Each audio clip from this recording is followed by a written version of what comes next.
bear market est-il terminé? C'est la question qu'on va se poser aujourd'hui. Est-ce que techniquement, fondamentalement, on peut dire que le bear market est terminé? Alors attention, je vous arrête tout de suite. Dire que le bear market est terminé ne veut pas forcément dire que le bull run a commencé. C'est deux choses différentes. Un bear market, je vous le rappelle, c'est un marché baissier dans lequel on va faire des plus hauts de plus en plus bas et des plus bas de plus en plus bas. Un bull run, c'est un marché haussier dans lequel on va faire des plus bas de plus en plus hauts et des plus hauts de plus en plus hauts. Mais la fin d'un bear market n'est pas forcément suivie immédiatement du début d'un bull run. Il peut se passer une certaine période entre les deux où on va par exemple latéraliser,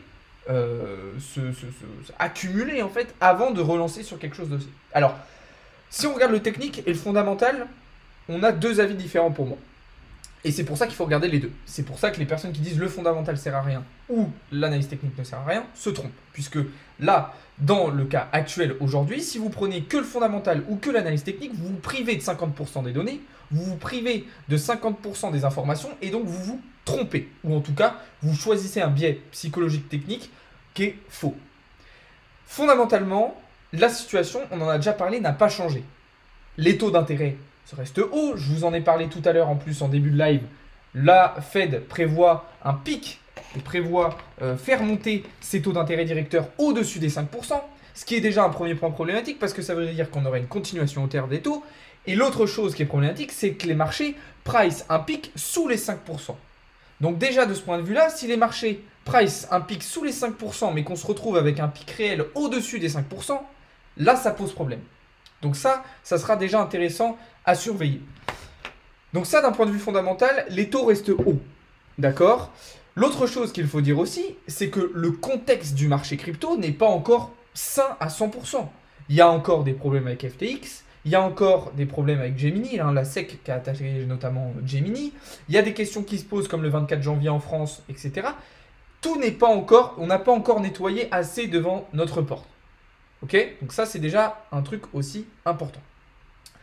Autre chose, si on reprend, si on remet un petit peu en perspective ce qui se passe sur le marché crypto et la hausse en fait qu'on a en ce moment sur le marché crypto, donc là je vais mélanger un peu le fondamental avec du technique, mais on reste quand même dans du fondamental, c'est que ce qui se passe ici, c'est tout simplement pour rattraper cette baisse qui était due en partie à FTX.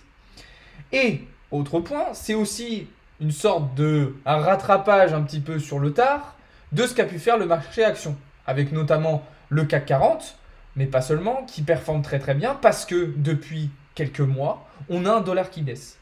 Et depuis que ce dollar baisse et que les autres marchés, comme par exemple S&P 500, comme par exemple, alors moins le Nasdaq, mais le CAC 40 ou la bourse allemande performent et profitent de cette baisse depuis le mois de septembre du dollar, Bitcoin et les crypto-monnaies ne l'ont pas fait. Et au contraire, ça a été même, si on revient par exemple, si on se remet ici, ça a été quand même totalement l'inverse. Donc en fait, on a une sorte de rattrapage un petit peu sur le tard pour dire c'est bon, on est encore là. Et en plus, comme je vous le disais il y a quelques jours, on revient dans une situation similaire à novembre dernier, juste avant le crash de FTX. Et je vous le rappelle, novembre dernier, on ne parlait absolument pas de 30 000 $, on ne parlerait pas de bull run. Au contraire, on était même clairement baissier pour aller chercher dans tous les cas au moins des targets vers les 18 500 $, voire même en dessous. Ça, c'est important. Autre chose, le dollar, et là je vais terminer avec ça, le dollar arrive sur un nouveau support daily qui va être intéressant, qui va potentiellement lui permettre de repartir vers le haut. Et donc, qui laissera moins de place aux autres actifs, tels que S&P 500, qui par la même occasion, lui, arrive, comme on le disait tout à l'heure, sur une résistance importante sur laquelle il bute depuis à peu près un an. Donc fondamentalement, pour moi, aujourd'hui, il faut être fou, ou alors il faut être inconscient, pour parler d'un retour du bull run, sachant qu'en plus, le prochain halving reste quand même dans un laps de temps assez éloigné, puisque le prochain halving aura lieu en avril 2024, donc ce qui nous ramène un an et demi plus tard par rapport à aujourd'hui. Donc fondamentalement, on ne peut pas dire que le marché est prêt à lancer un marché haussier, à lancer un bull run. Sachant qu'on peut rajouter à ça le contexte géopolitique qui est toujours un petit peu tendu et qui là aussi va effrayer un petit peu les investisseurs. Il y a aussi, et je terminerai sur ce point-là d'un point de vue fondamental, la menace d'une récession. Alors, on ne sait pas encore qu'est-ce qu'on aura. Est-ce qu'on aura une dépression, une récession, une expansion économique? On ne sait pas exactement ce qui va se passer, mais l'hypothèse la plus probable pour le moment reste quand même la récession. Et on semble dans une situation où on pourrait difficilement échapper en fait à cette fameuse récession. Qui dit récession dit retracement par exemple du S&P 500, etc., qui là non plus ne permettrait pas un bull run. Le seul élément, et j'en avais parlé dans une précédente vidéo, qui pourrait faire que Bitcoin pourrait lancer un bull run dans ce contexte, ça serait si Bitcoin prenait un statut de valeur refuge. Sauf que ce n'est pas le cas selon moi, et ce n'est pas possible selon moi, du fait de tout ce qui s'est passé cette année avec le crash de Luna, FTX, il n'y a pas assez de confiance tout simplement en Bitcoin pour que ce dernier soit une valeur refuge dès cette année. Ça viendra probablement et sûrement plus tard, mais c'est trop tôt. C'est beaucoup trop tôt. Maintenant, on va passer à la deuxième partie de mon analyse, c'est techniquement. Et là, techniquement, je suis d'accord que on est plutôt haussier. On est plutôt haussier et on n'a pas forcément de raison, comme je vous disais, de revenir plus bas. Pour le moment. Je dis bien pour le moment. C'est vrai qu'on a réintégré ce range daily qu'on avait mis en place entre juin et novembre dernier. C'est vrai qu'on a cassé un certain nombre de résistances.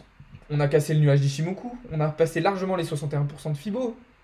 On arrive aujourd'hui sur un niveau de résistance intéressant, mais sur lequel on n'a pas été rejeté immédiatement. Il y a encore de la liquidité à venir chercher là-haut. Personnellement, je pense que Bitcoin devrait se diriger vers les 23 000 et les 25 000 $. Sauf si on repasse sous ce niveau-là. Sous les 61% de Fibo. Et surtout, sous ce support.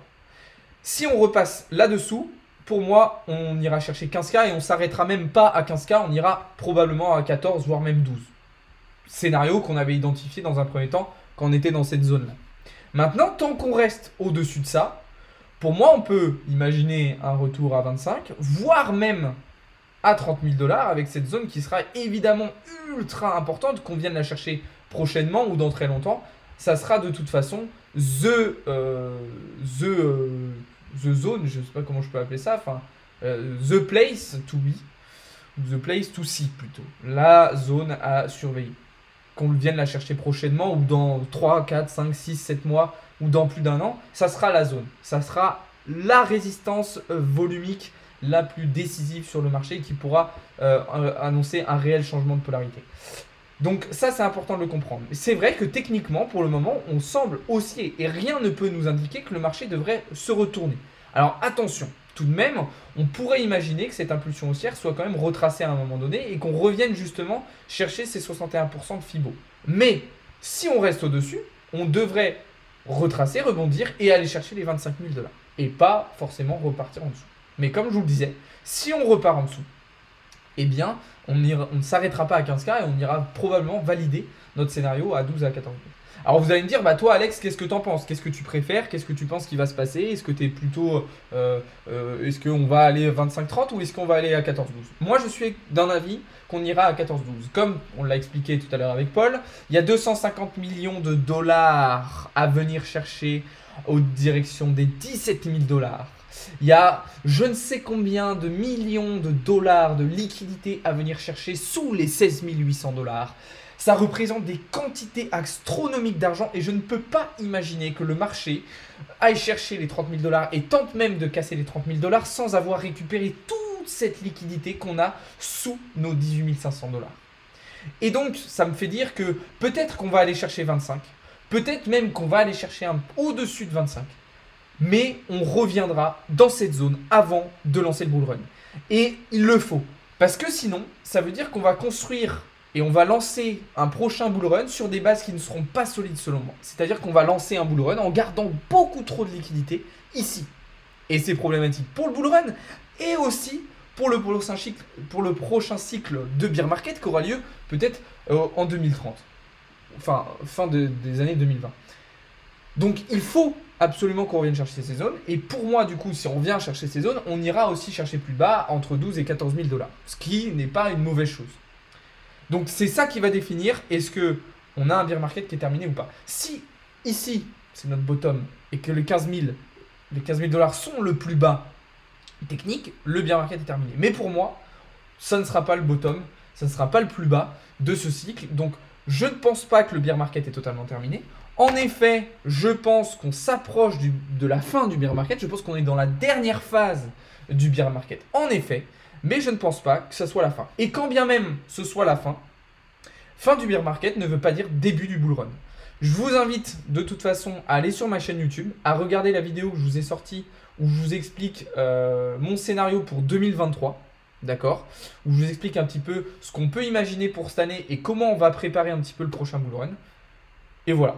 Sur ce, je vous souhaite à toutes et à tous une très bonne soirée. Pour ceux qui sont sur les lives, ne bougez pas, je vais juste clôturer la vidéo YouTube. Donc merci d'avoir regardé cette vidéo, pour ceux qui étaient sur la vidéo. N'hésitez pas à vous abonner, à rejoindre le serveur Discord. Et on se retrouve très rapidement sur les réseaux sociaux dès demain matin. Bonne soirée à tous, c'était Alex de CryptoLearning.